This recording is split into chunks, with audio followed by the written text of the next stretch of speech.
தமிழகத்தை பொறுத்தவரை தமிழக காவல்துறை என்ன செய்து கொண்டிருக்கிறது அப்படிங்கிற கேள்வி தமிழக மக்களிடம் மிகப்பெரிய கேள்விக்குறியாக இருக்கிறது.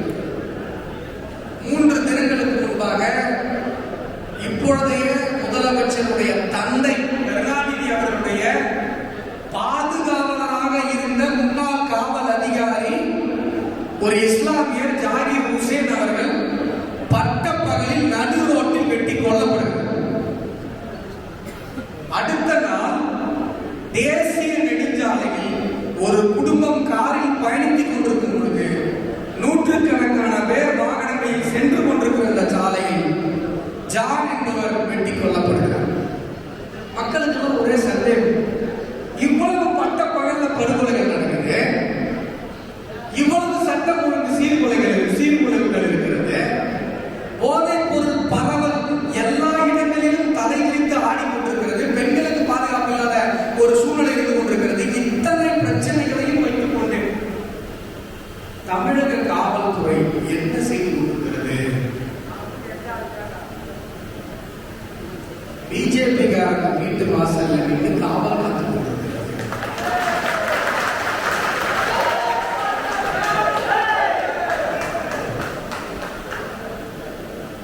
பாரதிய ஜனதா கட்சி என்றால் என்ன என்பது இந்த டாஸ்மாக் 1000 கோடி ஊழலுக்கு எதிராக நாம் நடத்திய மிகப்பெரிய போராட்டத்தின் மூலமாக பட்டி தொட்டி என்றும் தெரிந்திருக்கிறது.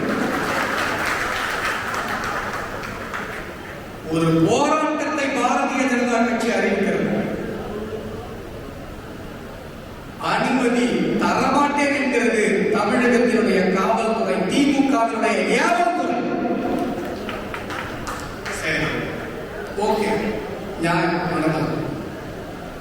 வீட்டு காவலில் நம்முடைய தமிழக பாரதிய ஜனதா கட்சியுடைய மாநிலத்தில் தொடங்கி மாவட்டத்தில் தொடங்கி மண்டல் நிர்வாகிகள் வரை வீட்டு காவலில் வைப்பதற்கு உனக்கு எந்த சட்டம் அனுமதி கொடுத்தது? வீட்டு காவலில் எப்படி வச்ச? உனக்கு எந்த சட்டம் அனுமதி கொடுத்தது? இங்கு நடப்பது சட்டத்தின் ஆட்சி, ரூல் ஆஃப் லா. ஒரு சட்டம் ஒரு விஷயத்தை அனுமதித்தால் மட்டும்தான் நீ சிஎம்ஆயிரு என்ன பண்ண முடியும். உங்களிடம் அதிகாரம் இருக்கிறது என்பதற்காக, உங்களிடம் காவல்துறை ஏவல்துறையாக இருக்கிறது என்பதற்காக காட்டாட்சி நடத்தக்கூடாது. அண்ணல் அம்பேத்கர் வடித்துக் கொடுத்த அரசியலமைப்பு சட்டம் எந்த அதிகாரத்தை உங்களுக்கு கொடுக்கிறதோ அந்த அதிகாரத்தை தான் நீங்கள் செயல்படுத்த முடியும். வீட்டுக்கு அவங்க வச்சாங்க, வீட்டு விட்டு வெளில போறாங்க, இது பண்ணாங்க. சென்னை மாநகரம் முழுவதும் 5000 to 10,000 போலீசார் சென்னை மாநகரம் முழுவதும் வந்திருக்கிறாங்க. நம்ம சும்மா விட்டமா, மண்டபம் கிடைக்கல, அவ்வளவு பேர் கைது, சாறை சாறையாக ஒவ்வொரு மாவட்டத்திலிருந்தும் வந்து கொண்டே இருந்தார்கள் சென்னையில். காவல்துறை பிரதிகளம்பி நின்றது. நான் பார்த்தேன், கார் எந்த காலம் அனுமதிக்கல, வாகனங்கள் எதையே அனுமதிக்கல. நேரா போனேன், ஒரு தியேட்டர் பார்க்கிங்ல என்னுடைய காரை விட்டேன். ஹைகோர்ட்ல வந்து அட்வொகேட்ஸ்களை 2 வீலர் எடுத்துட்டு வாங்கலாம்னு சொன்னேன். என் கூட கடலூர் மாவட்டத்துல இருந்து 10 பேர் இருந்தாங்க. 2 வீலர்ல ஹெல்மெட்டை போட்டுக்கிட்டு, வேட்டியை மாத்திட்டு, பேண்ட்டை போட்டுட்டு நேரா தாளமுத்து நடராஜன் மாளிகை வாசலுக்கே சென்றேன். ஏன்னா எங்கேயோ போராடி கைதாகிறதுக்கு மனம், நாங்க அறிவிச்ச அந்த இடத்துல தான் போராடி கைதாகணும் என்பதற்காக நேரா அங்க போய் இறங்கணும். போலீஸுக்கு ஒண்ணுமே புரியல. என்ன 10 பேர் 2 வீலர்ல வந்து டக்குனு இறங்கி போராட ஆரம்பிச்சிட்டாங்க.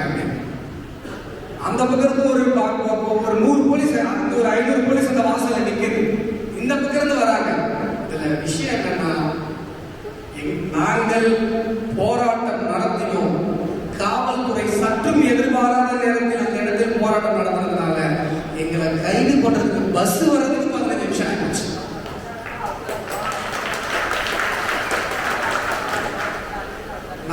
நாம எப்படி பண்ணோம் அப்படின்னு பார்த்தா, காஞ்சிபுரத்துல இருந்து மாவட்ட தலைவர் பல செய்தி ஊடகங்கள் செய்தி வரல, தலைமைச் செயலகத்திற்கே சென்று அவர்கள் போராட்டம் நடத்தினார்.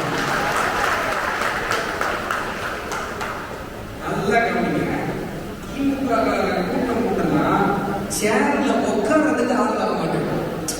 போராட்டம் நடத்துறது, ஆர்ப்பாட்டம் நடத்துறது, கட்சி வேலை செய்யறது, அதெல்லாம் அடுத்த விஷயம். சேர்ல வந்து உட்காந்துட்டு போங்கன்னு சொல்லி 500 ரூபாய் 1000 ரூபாய் கொடுத்து பிரியாணி போட்டெல்லாம் கொடுத்து கூப்பிட்டாங்க, ஒருத்தர் வர மாட்டாங்க. ஆனால் பாரதிய ஜனதா கட்சிக்கு சேரில் அமர்வதற்கு அல்ல, சிறை செல்வதற்கு ஆயிரக்கணக்கில் வந்து கொண்டிருக்கிறோம். போனா ஜெயில போடுவான்னு தெரியும், ரிமாண்ட் ஆகும் தெரியும். அதை விட நானே ஆச்சரியப்பட்ட ஒரு விஷயம், மாநில தலைவர் செய்தியாளர் சந்திப்புல அவரை வந்து கைது செய்து மண்டபத்தில் வச்சுட்டாங்க. மண்டபத்திலிருந்து வெளில வரும்போது மாநில தலைவர் அண்ணாமலை அவர்கள் ஒரு பத்திரிகையாளர் சந்திப்புல ஒரு விஷயம் சொன்னார். இதே மாதிரி காவல்துறையும் திமுகவினுடைய அரசு நடந்து கொண்டிருந்தால் நாங்கள் டாஸ்மார்க்ல ஒவ்வொரு டாஸ்மார்க்லையும் ஸ்டாலினுடைய படத்தை ஒட்டுவோம் அப்படின்னு சொன்னாங்க. கட்சியிலிருந்து அதிகாரப்பூர்வமாக அதை செய்யுங்கள் என்று எந்த தகவலும் வரவில்லை. மாவட்ட தலைவர்களுக்கோ அணிப்பிரிவு தலைவர்களுக்கோ அறிவுறுத்தப்படவில்லை. மாநிலம் முழுவதும் நம்முடைய பாரதிய ஜனதா கட்சியை சார்ந்த சிங்க பெண்கள் அடுத்த நாள் ஒரு ஆண் அரசியலில் செயல்படுவதற்கும் ஒரு பெண் அரசியலில் செயல்படுவதற்கும் 1000 வித்தியாசங்கள் இருக்கு. இன்றைக்கு காலையில 11 மணிக்கு என்னுடைய டெல்லியில இருந்து நான் வந்தேன். பிளைட்டை விட்டு இறங்கி நேரம் கள்ளக்குறிச்சி வந்துட்டேன். திருப்பி இரவு நான் மறுபடியும் சென்னைக்கு என்னுடைய வீட்டுக்கு போகலாம், இல்ல அடுத்து வேற ஏதாவது மற்ற மாவட்டங்களில் ப்ரோக்ராம் இருந்தால் முடிச்சுட்டு போகலாம். என்னுடைய குழந்தைகளை என்னுடைய மனைவி பார்த்துக் கொண்டிருக்கிறார், என்னுடைய வீட்டை என்னுடைய மனைவி பார்த்துக் கொண்டிருக்கிறார்கள். ஆனால் இங்கு அமர்ந்திருக்கிற அங்கு அமர்ந்திருக்கிற சகோதரிகள் இப்ப இதற்கு மேல போய் அந்த குழந்தைகளுக்கு அவங்க சாப்பாடு இப்படி பொறுப்புகளை சுமந்து கொண்டிருக்கிற எங்களுடைய பாரதிய ஜனதா கட்சியுடைய பெண்மணிகள் 15 நாள் நீ ரிமாண்ட் பண்ணாலும் பரவாயில்ல போய் மாநில தலைவர் அண்ணாமலை அவர்கள் சொன்ன அடுத்த நொடி டாஸ்மார்க்ல போய் விட்டாங்க பாருங்க. இந்த மாதிரியான ஒரு தொண்டர்களை பெற்றிருக்கிற கட்சி தமிழக அரசியல் வரலாற்றில் இருந்ததில்லை, இருக்க போவதும் இல்லை. இதுதான் பாரதிய ஜனதா கட்சி. நேற்று சென்னையில 6 பெண்கள் ரிமாண்ட் சிறைக்கு சென்றிருக்கிறார்கள். அவங்களுக்கு பெயில் போடணும், எவ்வளவு நாள் ஆகும் தெரியாது. ஒரு நாள் 5 நாள் ஆகலாம், 10 நாள் ஆகலாம், 15 நாட்கள் ஆகும். பொன்முடி அவருடைய சட்டையில 2 சொட்டு சேதப்பட்டதற்காக ஒரு கிராமத்தையே சூறையாடிய கேடுகட்ட பேரரசு நடந்து கொண்டிருக்கிறது. பொன்முடி வராரு, சாத்தனூர் அணையை அறிவிப்பு இல்லாமல் திறந்துவிட்ட காரணத்தினால கள்ளக்குறிச்சி, விழுப்புரம், திருவண்ணாமலை, கடலூர் உள்ளிட்ட 4 மாவட்டங்கள் சூறையாடப்பட்டன. அந்த கிராமத்திற்கு அறிவிப்பு கூட கொடுக்கவில்லை என்று அந்த மக்கள் கோபத்தில் இருக்கிறார். ஊரே சேராயிட்டு, ஃப்ரிட்ஜ், வாஷிங் மிஷின்லாம் ஆத்துல போய் கவுந்து கிடக்கு. சமைப்பதற்கு எந்த விதமான பொருட்களும் இல்லை, அடுப்பு கூட இல்லை, வீடே குளிச்சு கழுத்தளவு தண்ணி வந்தது. இவ்வளவு ஊரே சேராகி போயிருந்த அந்த சூழ்நிலையில மக்கள் கோபத்தில் இவருடைய சட்டையில 2 சொட்டு சேரப்பட்டுச்சு அப்படிங்கிறதுக்காக இன்றைக்கு வரை அந்த ஊரை, அந்த கிராமத்தை பழிவாங்க துடித்துக் கொண்டு பழிவாங்கி கொண்டிருக்கிறார் என்று சொன்னால் பொன்முடி அவர்கள் உண்மையிலேயே மனிதத்தன்மை கொண்டவர் தானா என்கிற கேள்வி எழுகிறதா இல்லை. என் ஊரே சேராய் கிடந்துச்சு, 2 சொட்டு சேரப்பட்டு இந்த மாவட்டத்தில் இருக்கிறாங்க எம்எல்ஏக்கள்.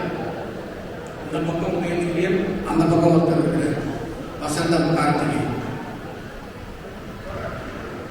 மக்கள் ஒரு பிரச்சனை என்று இந்த ஊர் எம்எல் மற்ற பிரச்சனை ஊழல், கள்ளச்சாராயம், இதெல்லாம் உங்க எல்லாருக்கும் தெரியும். ஜனங்க பேசுற விஷயம் தெரியுங்களா? நம்முடைய மாவட்டத்தில் ஒரு பிரச்சனைனா, ஒரு விஷயம்னா எம்எல்ஏ போய் பார்க்க கூட முடியல சார். கடவுள் மாதிரி வந்திருக்காங்க. அவ்வளவு திமிரு எங்கிருந்து வந்தது? அவ்வளவு ஆணவம் எங்கிருந்து வந்தது? எவ்வளவு ஆணவம் வேணாலும் வைத்துக் கொள்ளுங்கள், எவ்வளவு திமிரு வேண்டுமானாலும் வைத்துக் கொள்ளுங்கள். இன்னும் ஒரு வருடத்தில் உங்கள் அத்தனை பேரையும் மூட்டை கட்டி வீட்டில் உட்கார வைப்பதற்கு காவி படை தமிழகத்தில் பெருந்திரளாக தயாராகிவிட்டது. சாதாரண கவுன்சிலர் கூட அவ்வளவு ஆணவத்தோடு நடந்து கொள்ளுகிறார்கள். திமுகவை பொறுத்தவர் மக்களிடம் நீங்கள் எடுத்து சொல்ல வேண்டும். மக்களிடம் அணுகுவதற்கு இலகுவாக இருக்கிற ஒரே கட்சி பாரதிய ஜனதா கட்சி. லட்சக்கணக்கான பேர் திரண்டிருக்கிற ஒரு மிகப்பெரிய மாநாடு நரேந்திர மோடி அவர்கள் தலைமை தாங்க. ஒரு சின்ன குழந்தை ஒரு புகைப்படத்தை வைத்துக் கொண்டு இதை நான் பாரத பிரதமர், உலகத்தினுடைய சக்தி வாய்ந்த தலைவர், அமெரிக்காவினுடைய அதிபரும், பிரான்சினுடைய அதிபரும், லண்டனுடைய அதிபரும் காண வேண்டும் என்று தவம் கிடக்கிற உலகின் மிக சக்தி வாய்ந்த ஒரு மனிதன். ஆனால் ஒரு 12 வயது குழந்தை, பெண் குழந்தை நினைக்கிறது, நான் கையில் வைத்திருக்கிற இந்த படம் அந்த மனிதருக்கு போய் சேர வேண்டும். கையில் தூக்கி லட்சக்கணக்கான பேரில் அந்த குழந்தையை பார்த்து அங்கிருந்து அந்த படத்தை வாங்கிட்டாங்கன்னு சொல்லி அந்த படத்தை கையில் ஏந்தி அந்த 12 வயது குழந்தையிடம் நரேந்திர மோடி அவர்கள் சொல்லுகிறார், அம்மா நீ கொடுத்த படம் கைக்கு வந்துருச்சு, இதை என்னுடைய வீட்டில் நான் மாட்டி வைப்பேன். இதுதான் பாரதிய ஜனதா கட்சி, இதுதான் பாரதிய ஜனதா கட்சியினுடைய தலைமை பண்பு. நான் ஒரு மாநில செயலாளர் எப்படி இருக்கேன், அவர் ஒரு மாவட்ட தலைவர் எப்படி இருக்காரு, நான் நம்முடைய மாநில தலைவர் அண்ணாமலை அவர்கள் எப்படி இருக்காரு. மனுஷன் காலில் செருப்பு போடாமல் திமுகவை அகற்றும் வரை நான் என்னுடைய காலில் செருப்பு போட மாட்டேன் அப்படின்னு சொல்லியிருக்கேன். பலரும் சொன்னாங்க, ஐயோ அப்படியா, அப்ப எத்தனை வருஷம் ஆகுமோ, எத்தனை வருஷம் எல்லாம் பார்த்துக்கலாம். ஒரே வருஷம் தான், ஒரு வருஷத்துக்கு மேல தலைவரே நல்லா சேர்த்து போட்டு சூட் போட்டு ஜம்முன்னு போகலாம் அப்படின்றதை நம்ம மக்களுக்கு எடுத்து சொல்ல வேண்டும். இன்றைக்கு டாஸ்மாக் ஊழல் என்பது அனைவருக்கும் தெரிந்த ஒரு விஷயம். மனசுல வச்சுக்கணும். எப்படி அனைவருக்கும் தெரியும்? எல்லாம் தான் டாஸ்மாக் போறாங்க. தமிழகத்தில் மட்டும்தான் 2 விஷயம். அரசு சாராய கடை நடத்தி கொண்டிருக்கிறது. மற்ற எல்லா மாநிலங்களிலும் அரசு தனியாருக்கு கொடுத்துரும், தனியார் நடத்தும். நம்ம தமிழகத்துடைய பிரச்சனை என்ன நினைக்கிறீங்க? படிக்க வைக்கிற வேலையை தனியார்கள் கொடுத்துவிட்டு குடிக்க வைக்கிற வேலையை அரசு செய்து. இதனால நம்முடைய மக்கள் எறும்புகளும் குழுக்களுமாக நசுக்கப்பட்டுக் கொண்டிருக்கிறார்கள். ஒரு சாதாரண ஒரு ஏழை குடும்பத்தினுடைய வருமானத்தினுடைய சரி பாதி சரி விகிதம் 800 ரூபாய் கூலிவாரங்களா, 200 ரூபாய், 300 ரூபாய், 400 ரூபாய் டெய்லி கஷ்டம். அனைத்து குடும்பங்களும் பாதிக்கப்பட்டிருக்கிறது. இளம் விதவைகள் இளம் விதவைகளுடைய எண்ணிக்கை கட்டுக்கடங்காமல் நாள்தோறும் அதிகரித்துக் கொண்டிருக்கிறது. இன்னொரு பக்கம் நடுத்தர குடும்பத்துக்கலாம், நடுத்தர குடும்பத்தினுடைய வருமானம் சரிவாதி தங்களுடைய குழந்தைகளுடைய படிப்பு செலவுக்கு செல்லுகிறது. சரியா? வருஷத்துக்கு 1 லட்சம் ரூபாய் இல்லாம குறைந்தபட்சம் குழந்தைகளை படிக்க வைக்க முடியும். 2 குழந்தை இருக்குன்னா குறைந்தபட்சம் 2 லட்சம் ரூபாய். ஏன் எல்லா இடங்களிலும் அரசு பள்ளிகள் இருக்கு. ஏன் அரசு பள்ளியை தாண்டி தனியார் பள்ளியை தேடி ஒரு நடுத்தர குடும்பம் ஓடுகிறது? ஏன் அப்படின்னு சொன்னா, திருவள்ளூர்ல ஒரு அரசு பள்ளியில ஞாயிற்றுக்கிழமை ஒரு வாத்தியாரு மாணவர்கள் அவரை வச்சு செல்லத்துக்கு சொல்றான். வாத்தியார் அப்படிலாம் பேச மாட்டேன், நான் 2 வாத்தியார், எங்க அப்பா அம்மா 2 பேருமே வாத்தியார். ஆனா மாணவர்களை அவர் அந்த வேலையை செய்ய சொல்லும் பொழுது அவர் அந்த தகுதியை இழந்து விட்டார். அவர் ஒரு ஆசிரியராக அறியப்படுவதற்கான தகுதியை இழந்து விட்டார். நேற்று பார்க்கிறேன், அதை விட மனதை பதற வைக்கிற ஒரு காட்சி. பெண் குழந்தைகள் பள்ளியில் இருக்கிற கழிவறையை சுத்தம் செய்ய வைக்கிறார்கள். இதெல்லாம் பார்க்கும்போது நடுத்தர குடும்பத்தில் இருக்கிறவர்களுக்கு பயம் வருகிறது. நான் போய் எப்பாடுபட்டாவது கடன் வாங்கியாவது நான் தனியார் பள்ளியில போய் சேர்ந்தேன். தனியார் பள்ளிகளும் அவ்வளவு ஓகோலாம் இல்லை. சென்னையில் ஒரு 10 பள்ளிகள் இருக்கலாம். சாதாரணமாக இருக்கிற நகர பகுதியில் அவ்வளவு வசதிகள் உள்ள தனியார் பள்ளிகள் இல்லை. இருந்தாலும் நடுத்தர குடும்பம் தனியார் பள்ளியை நோக்கி ஓடுகிறது. நரேந்திர மோடி அவர்கள் என்ன சொல்றாரு? தேசிய கல்விக் கொள்கையின் மூலமாக தமிழகத்திற்கு மட்டும் 778 பள்ளிகளை நான் கட்டித் தருகிறேன் என்று சொல்லுகிறார்.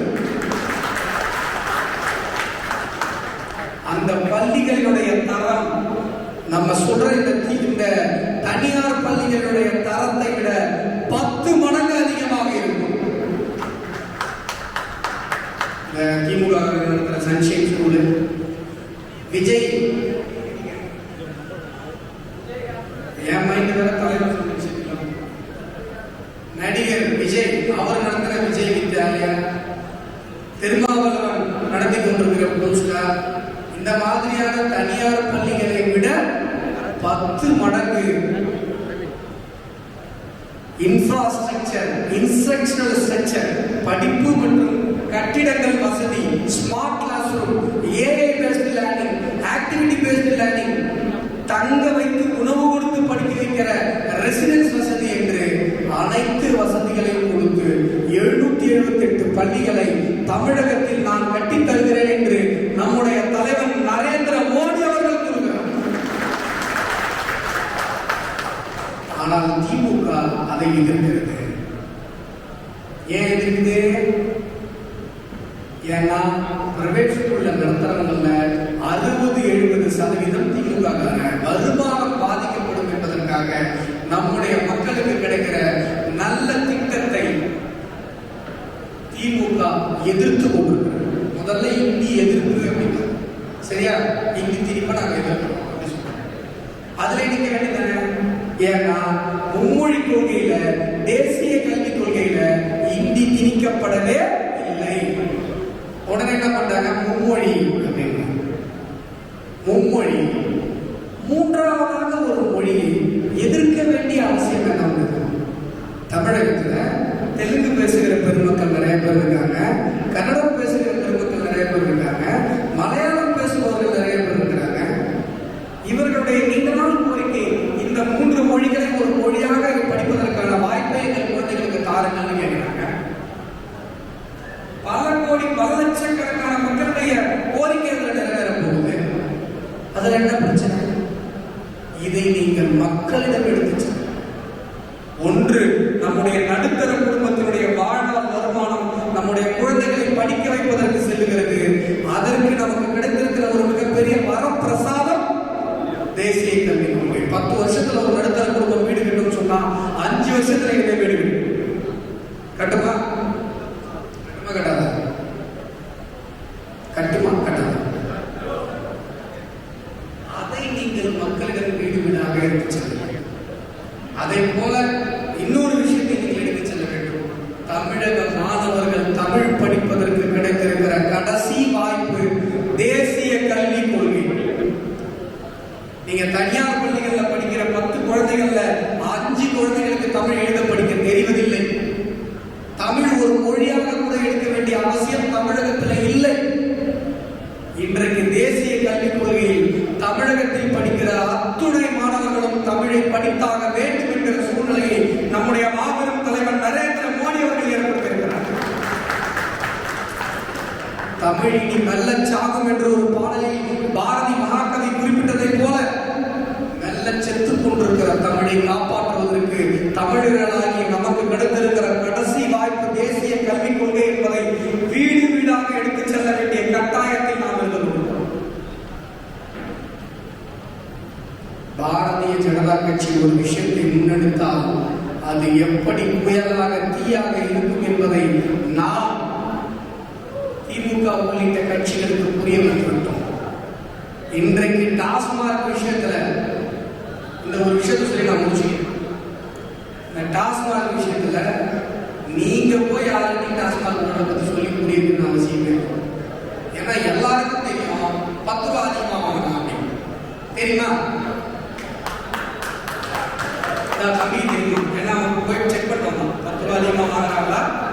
இல்லையா? செந்தில் பாலாஜி அப்படின்னு சொன்னீங்கன்னா தமிழகத்துல தெரியாது. யார் செந்தில் பாலாஜி கேட்பாங்க. 10 ரூபா பாலாஜின்னு சொன்னீங்கன்னா தமிழக மக்களுக்கு தெரியும். அவர் அனில் பாலாஜி 10 ரூபா பாலாஜி தான் ஃபேமஸ். இப்ப அதான் கரண்ட் சப்ஜெக்ட். விஷயம் தெரியுமா உங்களுக்கு? தமிழக காவல்துறை எல்லா டாஸ்மாக் வாசலையும் போய் உட்கார்ந்து போலீஸ் ஸ்டேஷன் எல்லாம் போல காலை எழுச்சி ட்ரெஸ் போட்டு ரெடி ஆகி டாஸ்மாக்ல போய் உட்காந்துருந்தாங்க. ஏன் பிஜேபி இறங்க மாட்டாங்க?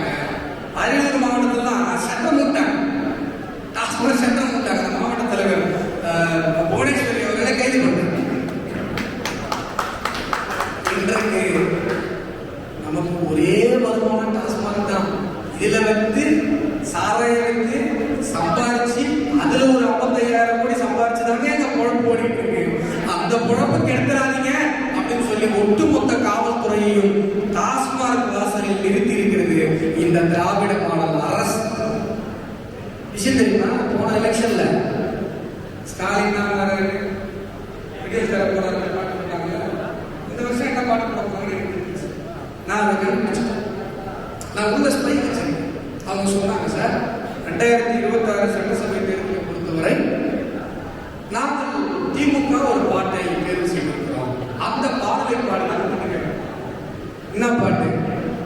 தண்ணி தொட்டி தேடி வந்த கண்ணு குட்டினா,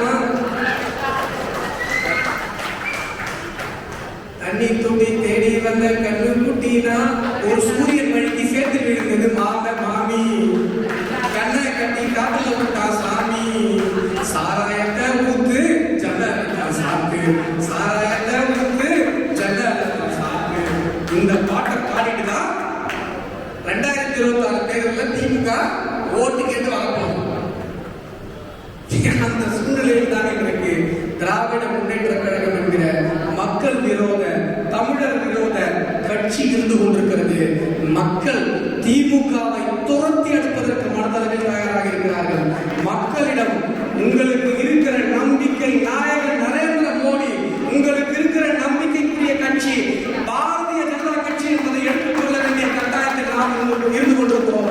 2026 நம்முடைய தாமரைக்கான ஆண்டு என்பதை நீங்கள் மனதில் வைத்துக் கொள்ள வேண்டும். நம்முடைய ஆட்சி அல்லது நம்முடைய